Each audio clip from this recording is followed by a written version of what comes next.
వసుదేవసుతం దేవం కంసచాణూరమర్దనం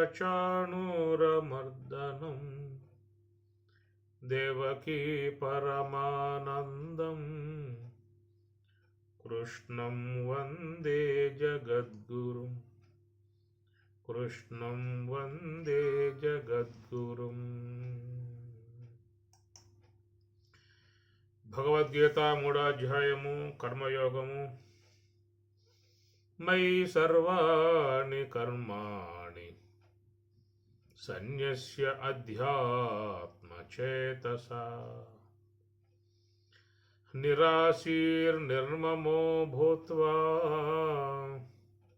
యుధ్యస్వ విగతజ్వరః ఏమే మతమిదం నిత్యం అనుతిష్టంతి మానవాః శ్రద్ధావంతః అనసూయంతః ముచ్యంతే తేపి కర్మభిః ఏ త్వేతదభ్యసూయంతో నానుతిష్టంతి మే మతం సర్వజ్ఞాన విమూఢాం తాన్ విద్ధి నష్టాన్ చేతసః.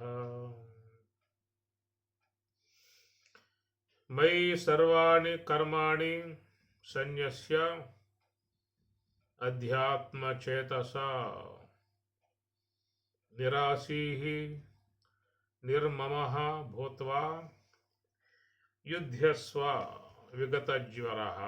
యుధ్యస్వ యుద్ధము చేయుము, యుధ్యస్వ యుద్ధము చేయుము అంటూ ఉన్నారు స్వామివారు. యుద్ధం అనేది లోకంలో ఎవరికి ఉంటుంది? క్షత్రియులు. కాబట్టి క్షత్రియులను ఉద్దేశించి చెప్పిన మాట, లేక యుద్ధం అనేటువంటిది సాధకులకు ఉంటుంది. సాధకులకు చెప్పిన మాట అని గ్రహించుకోవాల్సి ఉంటుంది. కాబట్టి ఇక్కడ మయి సర్వాణి కర్మ, నా యందు సమస్త కర్మలను ఉంచి అని అంటున్నారు. సన్యస్య అధ్యాత్మ చేతస, అధ్యాత్మ భావనతో అన్నిటినీ కూడా సన్యసించు అని చెప్తూ ఉండడం కారణంగా ఈ యుద్ధం అనేటువంటిది మోక్షాపేక్ష కలిగి ఉన్నటువంటి అందరికీ కూడా వర్తించే అంశము. యుద్ధం అనేది సాధారణంగా లోకంలో అనేక పోరాటాలు అంటూ ఉంటాయి. ఎవరి యొక్క స్థాయిలో వాళ్ళు పోరాటం చేస్తూ ఉంటారు. దేవదానవులకు పోరాటాలుగా చెప్పే మాట, పురాణాలలో వచ్చే అంశము. కౌరవ పాండవులు జరిగేటువంటి యుద్ధం,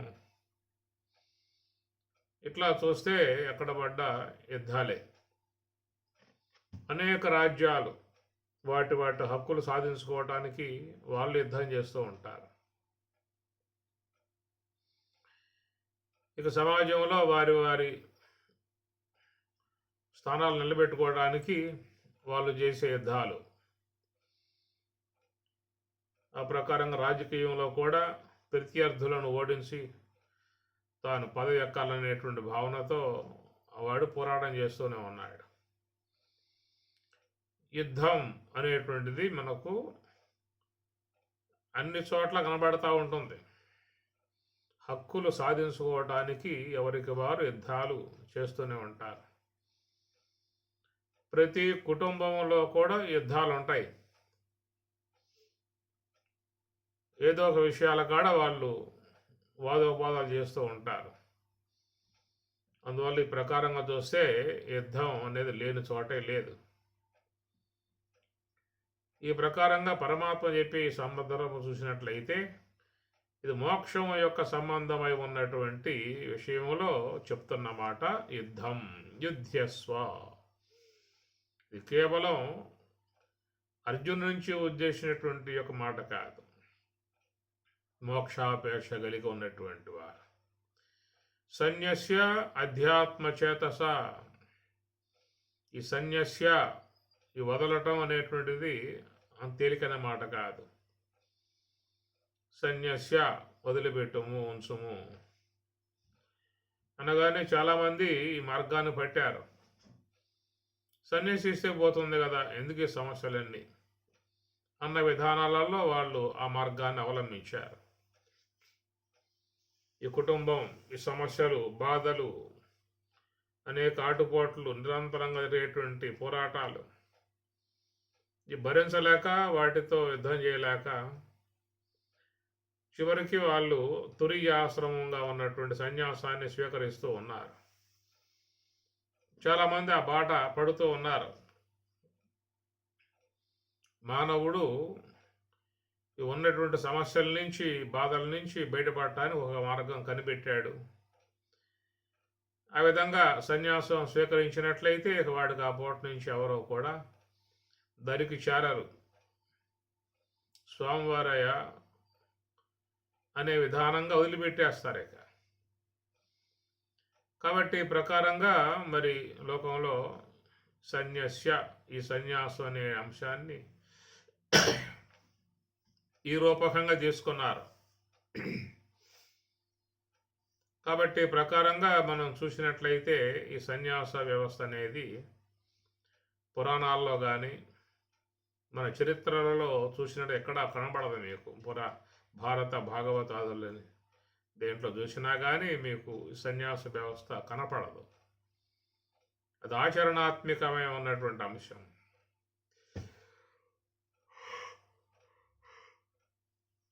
తర్వాత కాలంలో లోకంలో ప్రవేశింపబడింది.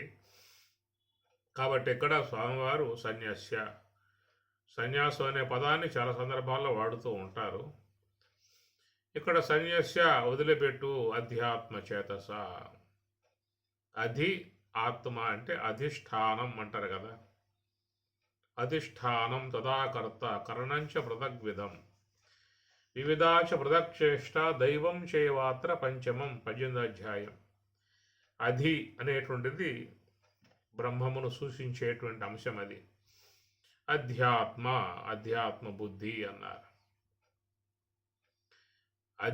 ఆత్మ అధిష్టానం కనుక మనలో చూసినట్లయితే శుద్ధ బ్రహ్మం అనబడేటువంటిది అధిష్టానం, బ్రహ్మము, సమస్తానికి సర్వాధారమై ఉన్నటువంటిది.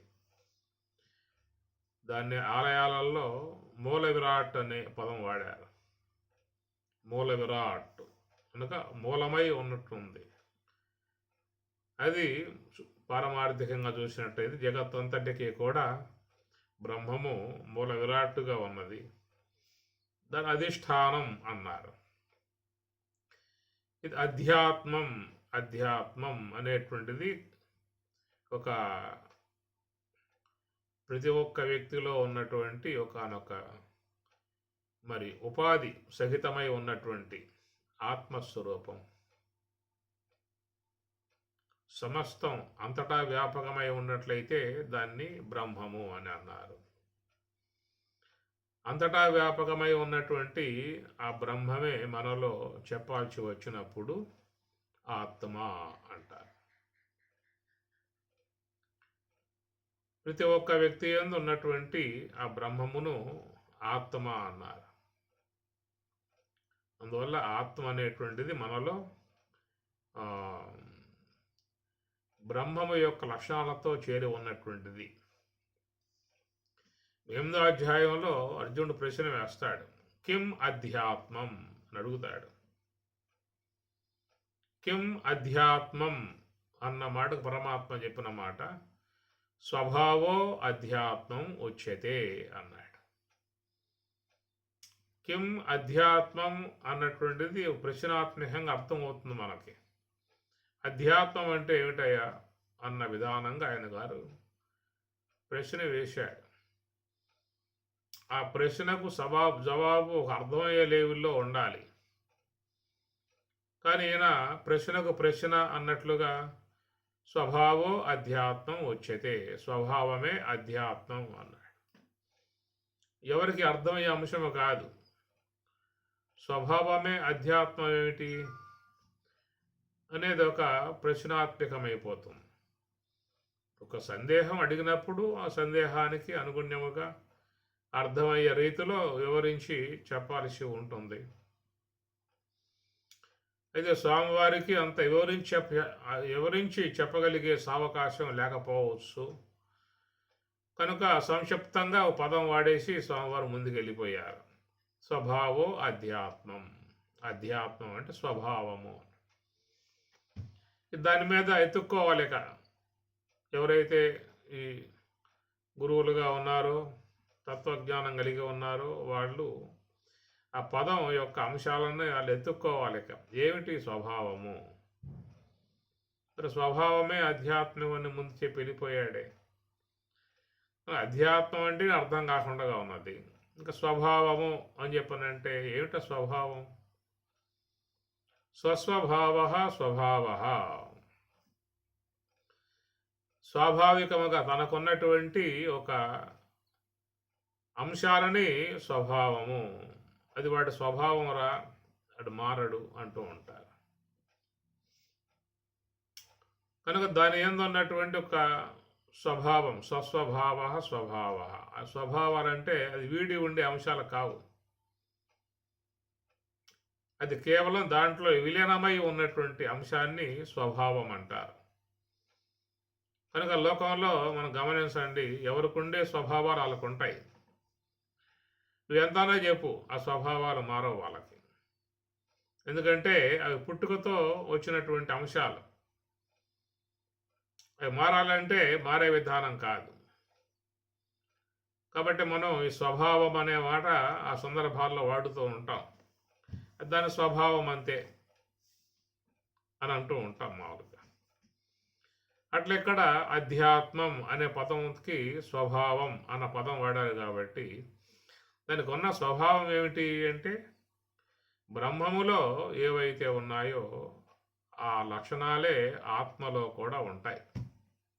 ఎందుకంటే బ్రహ్మము కంటే ఆత్మ భిన్నం కాదు కాబట్టి. అయం ఆత్మ బ్రహ్మ మాండుకోపనిషత్తు. అయం ఆత్మ బ్రహ్మ అన్నాడు. అయం ఈ ఆత్మయే బ్రహ్మ, బ్రహ్మం అన్నాడు. కాబట్టి బ్రహ్మమునందు ఏవైతే ఉన్నాయో స్వాభావికముగా అవి ఆత్మయందు ఉంటాయి. బ్రహ్మమునందు ఉన్నవి ఆత్మలో ఉన్నవి వేరు వేరు అని చెప్పి అనడానికి వీలు లేదు. వేరు అని చెప్పి అన్నామంటే దానికి వేరే పదం పెట్టాల్సి వస్తుంది. కనుక బ్రహ్మములో ఏమున్నాయి అనే విషయం మీద శాస్త్రాలు బోధించాయి. ఆత్మలో ఏమున్నాయి అనే విషయం చెప్పల. బ్రహ్మము యొక్క విషయం గురించి శాస్త్రాలు ప్రతిపాదించాయి. దాంట్లో ఉన్నటువంటివి నిత్య విశేషణాలు, అది విధేయ విశేషణాలు, విధిముఖ విశేషణాలు అని ఇట్లాగా చెప్పేటువంటి స్వాభావిక లక్షణాలు. ప్రధానంగా శాస్త్రం చెప్పిన మాట మరి ఆత్మ అంటే సత్యస్వరూపము, జ్ఞానస్వరూపము, అనంత స్వరూపము, ఆనంద స్వరూపము. ఇది స్వస్వభావ స్వాభావికముగా ఉన్నటువంటివి. అవి ఆత్మ బ్రహ్మమును వీడి ఉండవు కాబట్టి ఆత్మను కూడా వీడి ఉండవు. ఎందుకంటే ఆ బ్రహ్మము యొక్క స్వరూపమే ఆత్మ. ప్రతి ఒక్క వ్యక్తిలో ఉపాధిలో ఉన్న దాన్ని ఆత్మ అంటారు. అంతటా వ్యాపకమై ఉన్నటువంటి స్వరూపాన్ని బ్రహ్మము అని చెప్పని అంటారు. కాబట్టి ప్రకారముగా మరి బ్రహ్మము అని చెప్పన్నప్పుడు ఆ బ్రహ్మములో ఉన్నటువంటి అంశాలే మీకు ఆత్మ యందు కూడా ఉన్నటువంటివి. అయితే శాస్త్రం అనేటువంటిది మాత్రం బ్రహ్మము యొక్క అంశాన్ని గురించి చెప్పుకొచ్చింది తప్ప ఆత్మ యొక్క విషయాన్ని గురించి ప్రస్తావన తేలేదు. సత్యం జ్ఞానమనంతం బ్రహ్మ అన్నాయి. యో వేద నిహితం గుహాయాం పరమే యోమన్ సర్వాన్ కామాన్ స్తః ఏతస్మాదాత్మన ఆకాశ సంబోధ ఆకాశాద్వాయుః వాయోః అగ్నిః అగ్నేః ఆపః అద్యః పృథివీ పృథివ్యాం ఓషధయః ఓషధిభ్యో అన్నం అన్నాత్ పురుష. ఇట్లా మనకి బ్రహ్మమును గురించినటువంటి అంశాలు శాస్త్రంలో చెప్పడం జరిగింది. ఆత్మ గురించిన విషయముగా ఎక్కడా కూడా మీకు చెప్పలేదు. ఎందుకంటే బ్రహ్మము కంటే భిన్నమై ఉంటే చెప్పాల్సి వస్తుంది. బ్రహ్మము కంటే భిన్నము కానప్పుడు చెప్పాల్సింది ఏముంది? కనుక బ్రహ్మము యొక్క స్వరూప విషయాలు చెప్పినప్పుడు అవి ఆత్మలో కూడా ఉన్నాయనేటువంటి మాట. కనుక ఆత్మలో ఏమున్నాయి అంటే బ్రహ్మములో ఉన్నటువంటివి ఆత్మలో ఉన్నాయి. మరి బ్రహ్మములో ఉన్నటువంటి యొక్క విషయం శాస్త్రం చెప్పింది కదా. అవును. కాబట్టి ఆత్మలో ఉన్నటువంటి విషయాలు నువ్వు తెలుసుకో. ఎందుకంటే ఆ ఆత్మ నీ యందు మరి ఉన్నటువంటి అధిష్టానం, నీలో ఉన్నటువంటి ఆత్మ. దాని స్వభావం ఏమిటయ్యా అంటే ప్రతి ఒక్క వ్యక్తిలో కూడా ఆ స్వభావాలు ఎప్పుడూ కూడా బయటపడతానే ఉన్నాయి. ఎల్లప్పుడూ ఉండాలి అని చెప్పని అంటాడు. ఆ ఉండాలి అనేటువంటి యొక్క దానిని సత్తాత్మపు లక్షణం. కనుక అది తన యందు ఒక భాసమానంగా గోచరిస్తుంది. నాకు ఎప్పుడూ కూడా తెలియబడాలి అంటాడు. ఆ తెలుసుకునే విధానం ఆత్మ యొక్క లక్షణం, జ్ఞాన లక్షణం. సత్యం జ్ఞానం. సత్యస్వరూపుడే ఉన్నాడు, జ్ఞానస్వరూపుడే ఉన్నాడు. ఇది విచారించుకునే తప్ప బయటపడవు. కనుక స్వాభావికముగా ఆత్మయందు ఉన్నాయి. ఆ విచారణ ద్వారానే అంశాలు మనకు గోచరించే అవకాశం ఉన్నది. సత్యం ఉన్నాను. ఉన్నాననేటువంటి మాట మనం ఈ దేహమునందు అధ్యాస చేసినట్లయితే, దేహమునందు ఆరోపితం చేసినట్లయితే అది మరి భ్రాంతి జ్ఞానానికి గురయ్యే అవకాశం ఉన్నది. ఉన్నాననేటువంటి మాట లోకంలో అందరూ కూడా అస్తిత్వ లక్షణాన్ని దేహం మీద అధ్యస్థం చేశారు. కాబట్టి మానవులు భయాలకు గురయ్యే పరిస్థితి ఏర్పడుతూ ఉన్నది. కానీ మూలానికి చూసినట్లయితే సత్యం అన్నప్పుడు అది త్రికాలాబాధ్యమై ఉన్నటువంటిది, అన్ని కాలాలలో ఉన్నది, అన్ని అవస్థలలో ఉన్నది, దానికి లేమనేటువంటిది లేదు. ఏ యొక్క ఆత్మ విషయముగా ఉన్నాను అని చెప్పి అంటూ ఉన్నావో, ఆ ఉన్నాను అనేటువంటిది ఆత్మ యొక్క సత్తాత్మపు లక్షణం. జాగ్రత్త అవస్థలో ఉన్నాను, స్వప్నావస్థలో ఉన్నాను, సుషుప్తి అవస్థలో ఉన్నాను, అది అందరూ మాట్లాడే మాట. నిద్రపోయాక ఉన్నావా అంటే ఏమనని అంటారు. వాస్తవం విచారిస్తే ఆ నిద్ర అనేది కూడా నీకు సాక్ష్యత్వముగా ఉన్నది. కనుక జాగ్రత్త అవస్థలో ఉన్న నీవే స్వప్నంలో ఉన్నావు, ఆ నీవే సుషుప్తిలో ఉన్నావు. కాబట్టి త్రివిధావస్థలలో ఉన్నావు. ఆ ఉన్నావు అనేటువంటిది బ్రహ్మమునందు ఆత్మయందు స్వాభావికముగా ఉన్నటువంటి లక్షణం. అది నిన్న ఉన్నాను, ఈ పూట ఉన్నాను, రేపు ఉంటాను. రేపు ఉంటావా అని ప్రశ్న వేస్తారు. కానీ జ్ఞానం ఏమంటాడు? రేపు ఉంటాను అంటాడు. కాబట్టి ఉంటావో పోతావో ఎట్లా చెప్పగలుగుతావు అని అడుగుతాడు. కానీ ఆత్మ యొక్క భావంతో చూస్తే రేపు ఉంటాను, దేహం యొక్క భావంతో చూస్తే రేపు ఉంటానో ఉండను. ఇది భ్రాంతి. దేహం మీద ఆరోపితం చేసి చెప్పే మాట భ్రాంతి. కానీ నీ యొక్క స్వరూపత విషయం చూసినట్లయితే ఉంటాను, నిన్న ఉన్నాను, ఈ పూట ఉన్నాను, రేపు ఉన్నాను, పోయిన వారంలో ఉన్నా, ఈ వారంలో ఉన్నా, వచ్చే వారంలో ఉన్నా, పోయిన నెలలో ఉన్నా, ఈ నెలలో ఉన్నా, రాబోయే నెలలో ఉన్నా, పోయిన సంవత్సరం ఉన్నా, ఈ సంవత్సరంలో ఉన్నా, రాబోయే సంవత్సరంలో ఉన్నా, పోయిన దేహములో ఉన్నా, ఈ దేహములో ఉన్నా, రాబోయే దేహములో ఉన్నాను అంతే. అది అస్తిత్వపు లక్షణం. ఇది స్వాభావికముగా ఆత్మయందు ఉన్నది. విచారిస్తే తప్ప మనకి తెలియబడే విధానం కాదు. అది ఆత్మయందు స్వాభావికమైన లక్షణం. అది ఉన్నాను అనేటువంటిది. దాని లేమి అని చెప్పే అవకాశాలు లేవు. అటనే జ్ఞానం తెలుసుకుంటూ ఉన్నాను, జ్ఞానస్వరూపుణ్ణి. కనుక ఈ తెలియబడేదంతా కూడా నాకు దృశ్యమే అన్నాడు రాముడు. తెలియబడుచున్న విశ్వంబు దృశ్యమనుసు తెలివినై సర్వమునుగాంచు దృక్కు నేను. తెలియబడుచున్న విశ్వంబు దృశ్యమనుసు. ఈ తెలియబడేదంతా కూడా దృశ్యము అని చెప్పి అన్నారు. శ్రవణాదికరణ పంచకంబు దృశ్యంబగు, శబ్దాది విషయ పంచకంబు దృశ్యంబగు. శ్రవణాదికరణ పంచకమునకు, శ్రవణాదికరణ పంచకమునకు దృశ్యంబగు. దతమనోబుద్ధ్యహంకృతులు, దతమనోబుద్ధ్యహంకృతులు దృశ్యంబగు.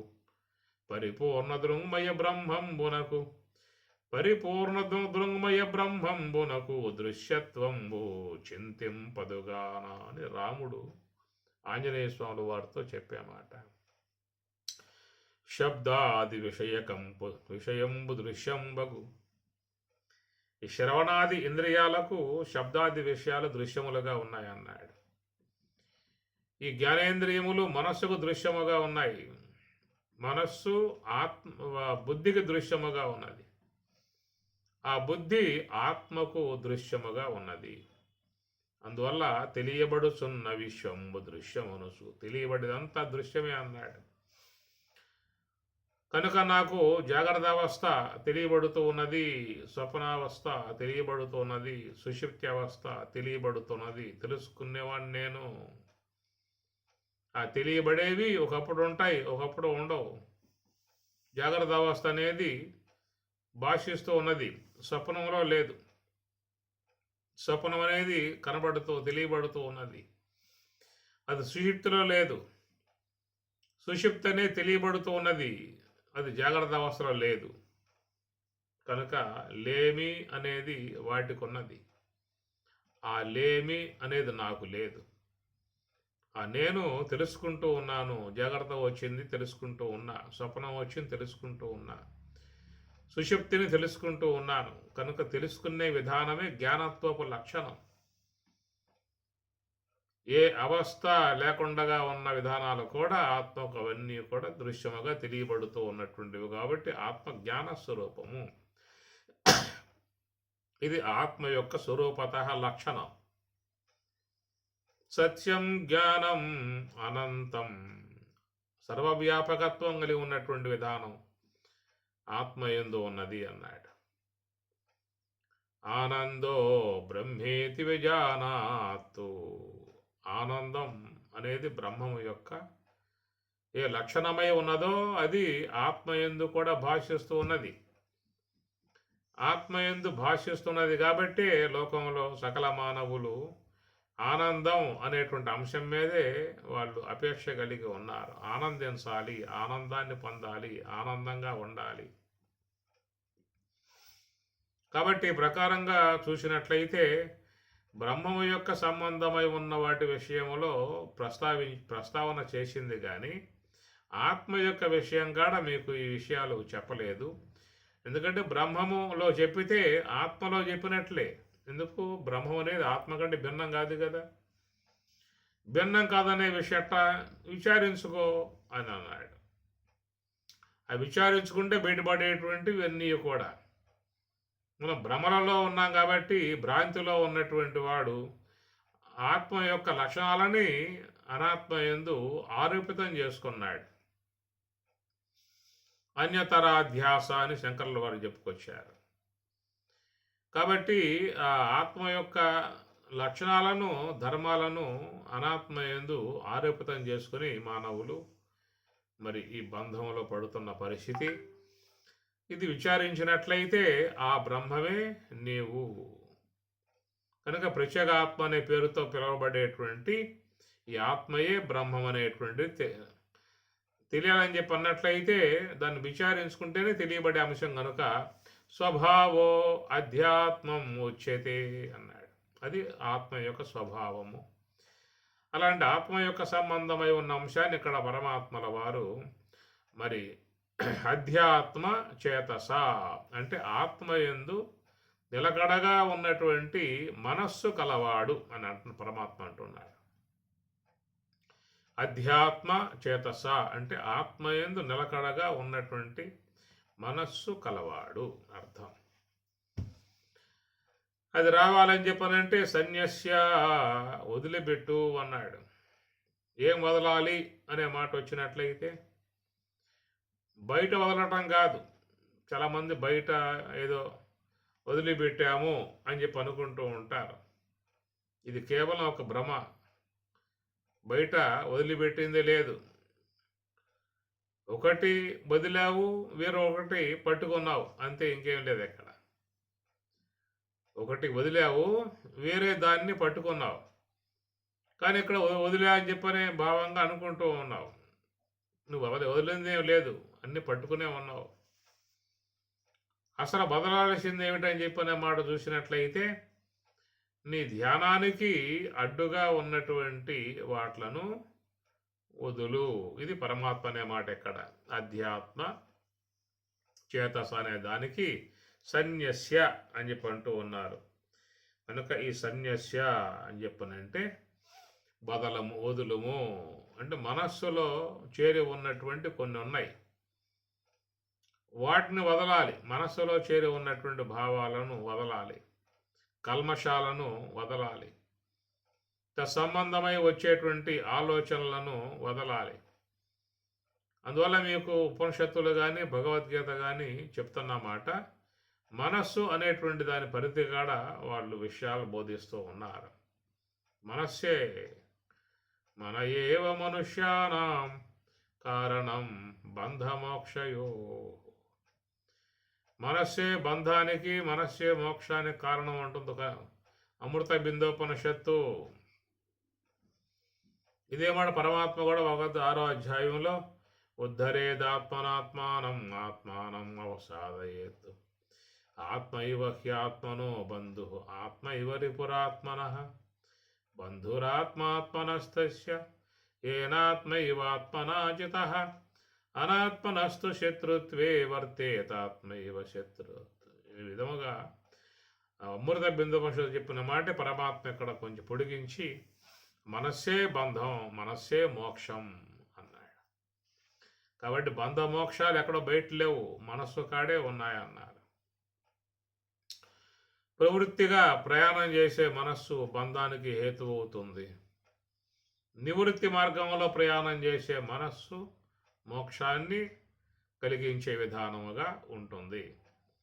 కాబట్టి మీకు ఉపనిషత్తులు అన్నీ కూడా మనస్సు అనే కాడే వాళ్ళు విషయాన్నంతటిని ప్రతిపాదన చేశారు.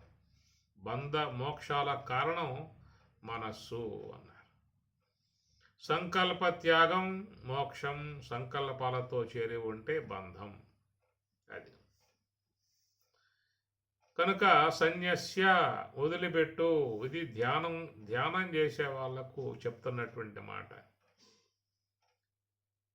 ఎందుకంటే ఈ మనస్సులో కలిగే ఆలోచనలను లోకంలో అందరూ కూడా వ్యవహారం కోసంగా వాడుకుంటూ ఉంటారు. వ్యవహారం చేయాలంటే ఆలోచించాలి. మనం చేసే పనులు మంచిగా జరగాలంటే ఆలోచించాలి. ఆలోచన లేకుండా ఏ కార్యం చేయకూడదు. నీకు ఒకవేళ ఆలోచన సరిగా రాకపోతే పక్క వాళ్ళ ఆలోచన తీసుకోవాల్సి ఉంటుంది.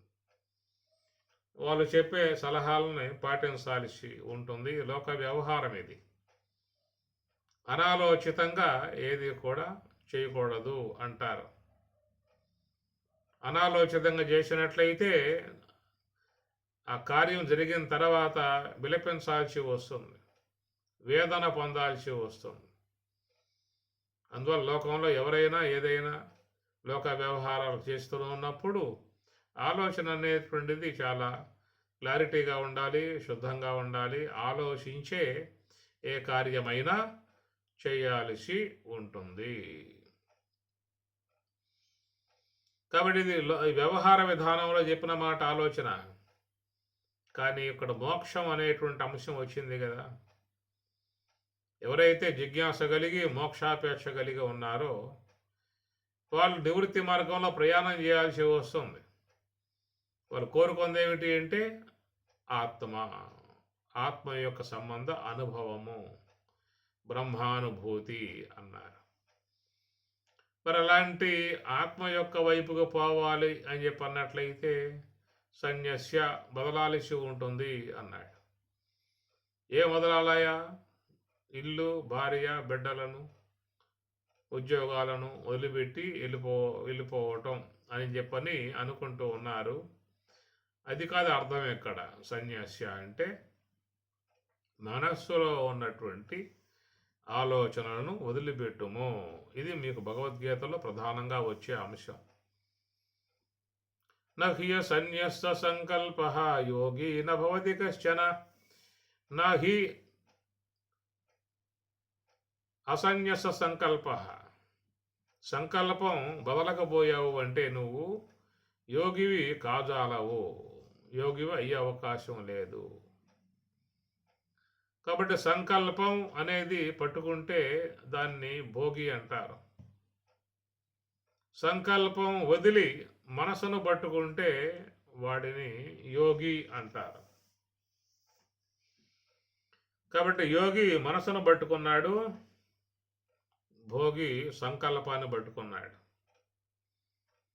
కనుక ఆ సంకల్పాలను తమకు అనుగుణ్యముగా వాడుకునే ప్రయత్నంలో ఉంటాడు. కాబట్టి దాన్ని భోగ మార్గము, సంకల్పాలతో చేరి ఉండి వ్యవహరించే దాన్ని భోగ మార్గము అంటారు. ఆ సంకల్పం లేని మనస్సుని పట్టుకుని ప్రయాణం చేసేదాన్ని యోగ మార్గము అంటారు. కాబట్టి వీళ్ళు సంకల్పాలను పట్టుకున్నారు, వాళ్ళేమో కేవలం మనస్సునే పట్టుకున్నారు.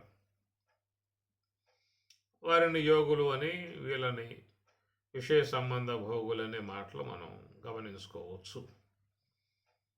కాబట్టి యోగి నభవతి కశ్చన, ఎవడో కూడా యోగి కాజాలడు. శుద్ధంగా స్వామివారు చెప్పేశారు.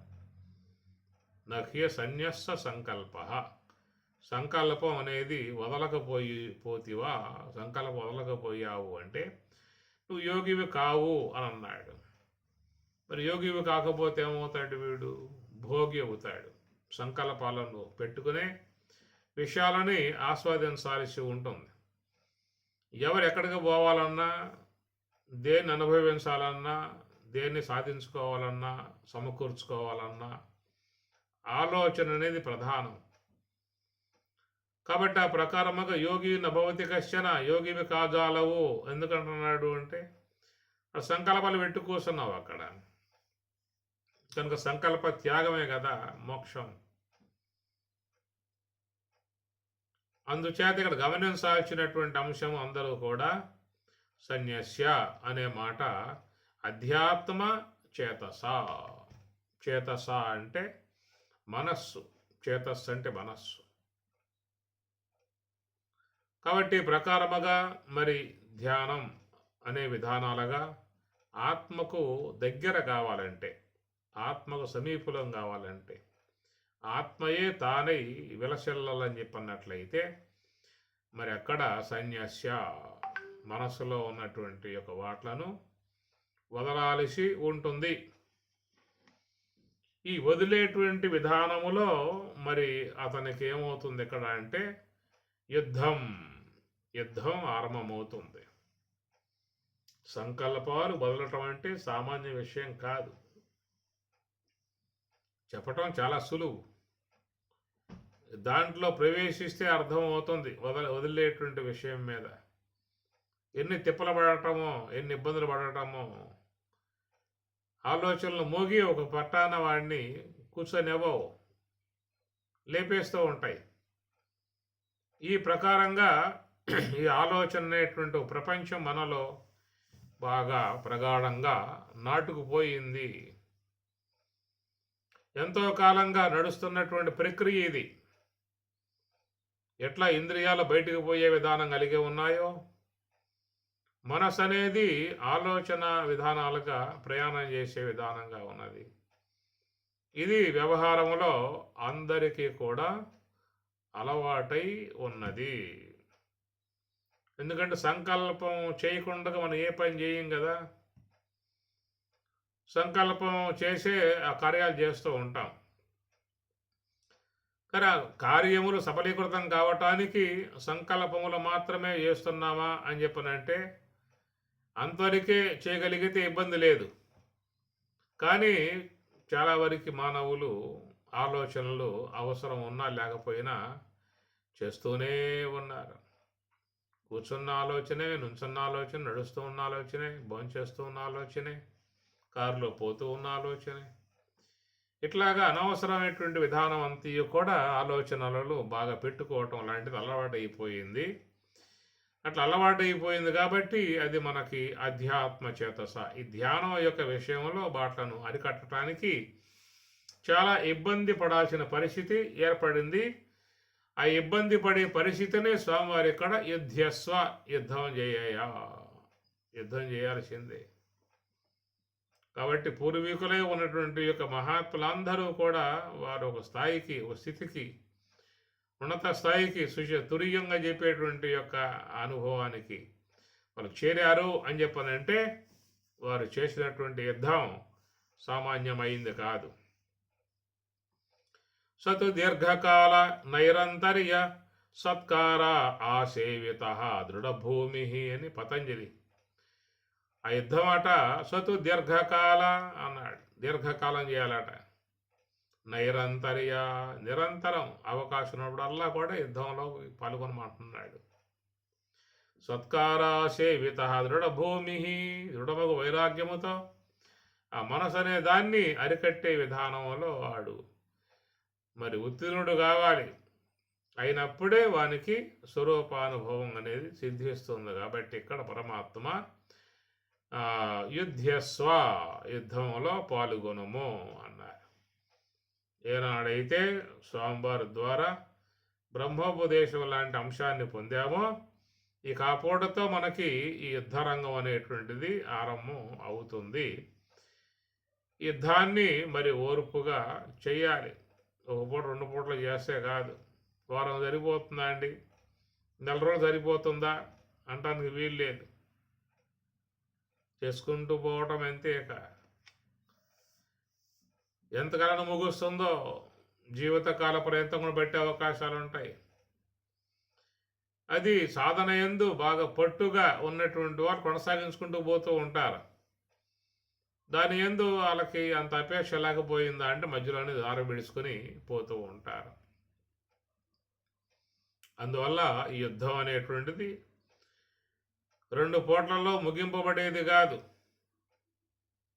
బహూనాం జన్మనామంతే జ్ఞానవాన్ మాం ప్రపద్యతే వాసుదేవ సర్వం వితి స మహాత్మా సుదుర్లభ పరమాత్మ అంటూ ఉన్నాడు. కాబట్టి ప్రకారముగా యుద్ధస్వ అనేది కేవలం క్షత్రియులు గావించేటువంటి యుద్ధం అని చెప్పి అనుకోమాకండి. యుద్ధం అర్జునుడు చెప్పాడు, మాకు కాదని చెప్పనే మాటగా ఉంటారు. కానీ ఇక్కడ మరి మై సర్వాణి కర్మాణి సన్యస్య అంటున్నారంటే అది జ్ఞాన సంబంధమై ఉన్న యుద్ధముగా గ్రహించుకోవాల్సి ఉంటుంది. అందుట్లో ఇక్కడ మై అనే మాట వాడుతూ ఉన్నారు. మై నాయందు సర్వాణి కర్మాణి,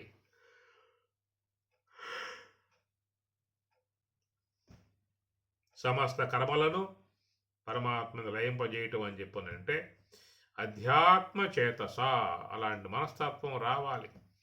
కేవలం మన మనస్సు ఆత్మయందు లగ్నమై ఉండాలి.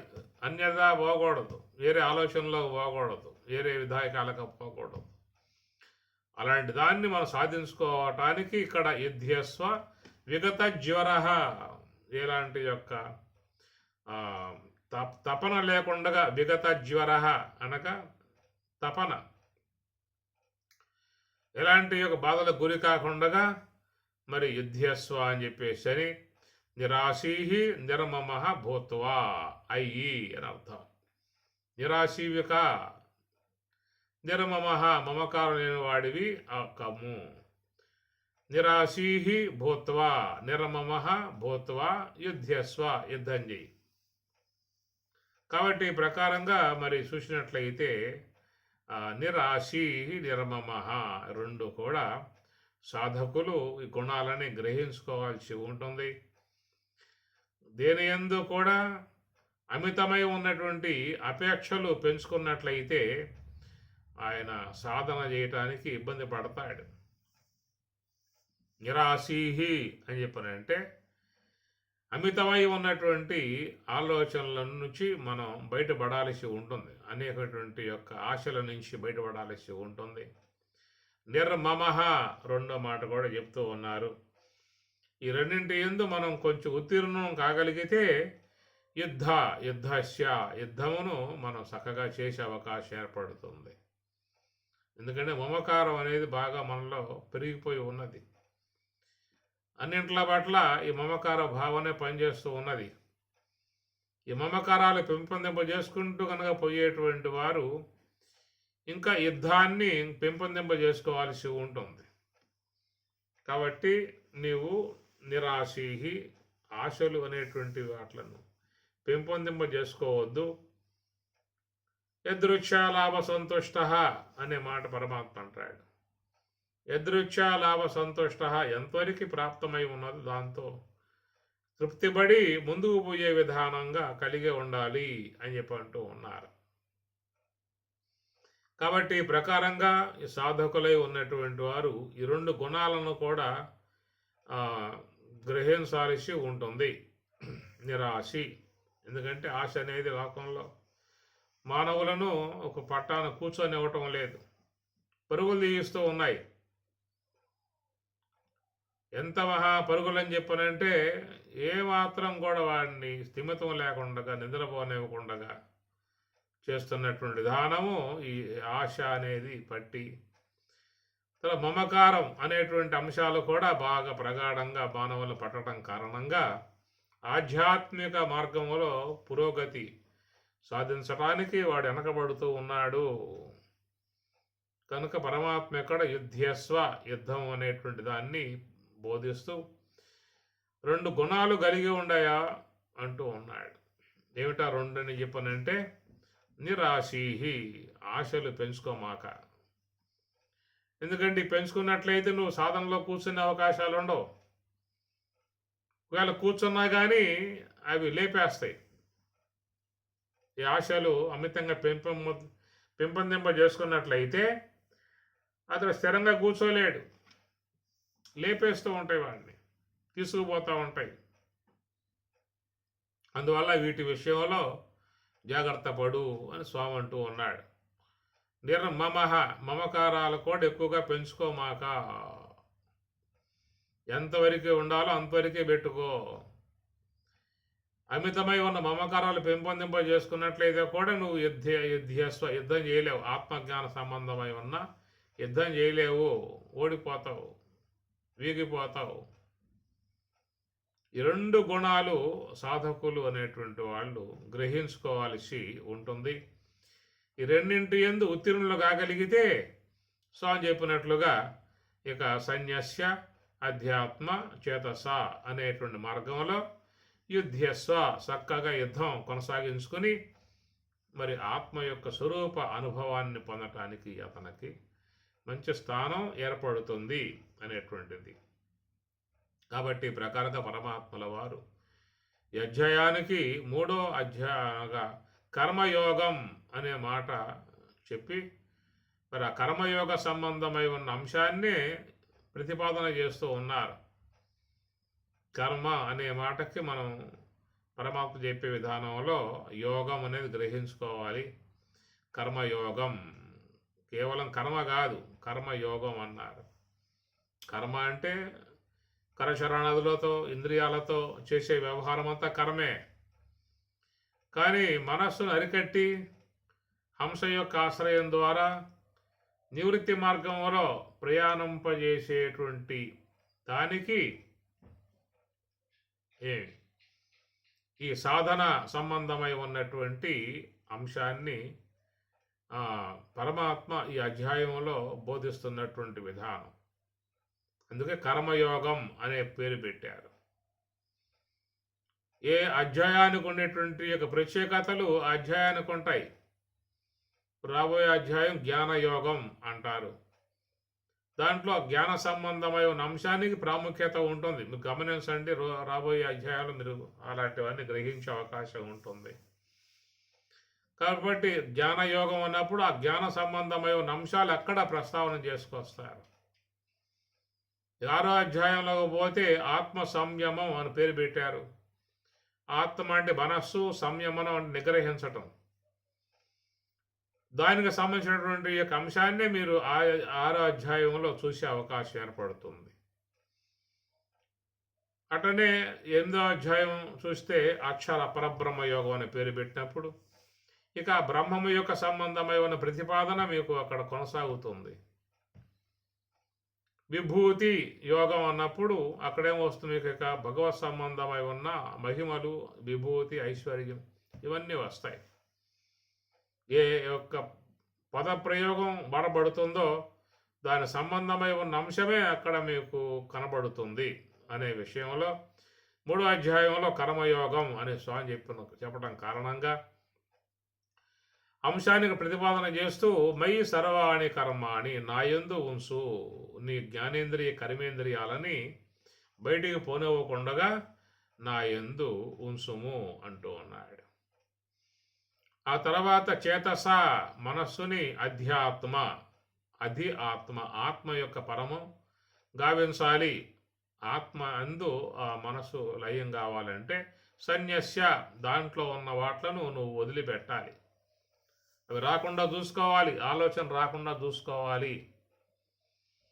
ఈ ఆలోచన రాకుండా చూసుకోవాలని చెప్పన్నట్లయితే మీకు కొంతవరకు ఉపయోగపడే అంశాలు నిరాశీ నిర్మమః ఈ 2 ఉపయోగపడతాయి. ఎవరైతే మనస్సును పూర్తిగా ఆత్మ యొక్క పరం చేయాలనే భావనతో ఉంటారో వాళ్ళు ఈ 2 జీవితంలో పాటించమని చెప్పని నిరాశీ అమితమై ఉన్న ఆశలు పెంచుకోవద్దు, నిర్మమః అమితమై ఉన్నటువంటి మమకారాలను కూడా పెంచుకోవద్దు అన్నాడు. ఈ 2 పెంచుకున్నావా అని చెప్పనంటే తుంచుకోవటం కష్టం. ఆ తుంచుకునే విషయంలో యుద్ధం చేయాల్సి వస్తుంది. తేలిగ్గా పోవు, ఎందుకంటే బాగా బలపడి ఉన్నాయి, ఎన్ని మనలో బలపడి ఉన్నాయి కాబట్టి వాటితో నిత్య పోరాటం చేయాల్సిన ఆవశ్యకత ఏర్పడుతుంది. ఈ శ్లోకం చాలా మంచిగా స్వామివారు చెప్పుకొస్తున్నటువంటి అంశము.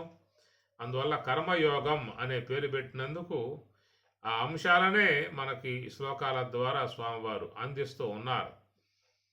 ఈ అంశాన్ని రాబోయే శ్లోకాలలో ఇది నా యొక్క సమ్మతమై ఉన్నటువంటి మార్గం అని చెప్పనంటూ ఈ మార్గాన్ని ఎవరైతే శ్రద్ధావంతులై అసూయ లేనటువంటి వారై ఆచరిస్తారో వాళ్ళు సమస్త బంధాల నుంచి బయటపడతారు అని చెప్పని, ఎవరైతే ఈ యొక్క నేను చెప్పేటువంటి కర్మయోగ సంబంధమై ఉన్న మార్గాన్ని ఎవరు అశ్రద్ధ వహించి ఆచరించారో అట్టివారు మరి విమూఢత్వమును తర్వాత వాళ్ళు జీవితం నష్టపోయిన వాళ్ళుగా అనే అంశాలు మనకి స్వామివారు అక్కడ చెప్పుకొచ్చే విషయము.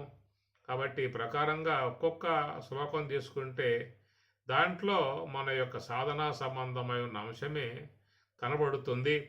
దాన్ని వ్యక్తపరచడానికే స్వామివారు కర్మయోగం అనే పేరు పెట్టి ఆ యోగ సంబంధమై ఉన్న ఆత్మస్వరూప తత్వానుభవాన్ని పొందే అంశం ఉన్నటువంటి భాగాలని మంచిగా మనకి స్వామివారు అందిస్తూ ఉన్నటువంటి సందర్భం. ఓం సహనా భవతు సహనౌ భునక్తు సహ వీర్యం కరవావహై తేజస్వినావధీతమస్తు మా విద్విషావహై. ఓం శాంతి శాంతి శాంతి. హరి ఓం తత్సతు. శ్రీ గురుభ్యో నమః. హరి ఓం.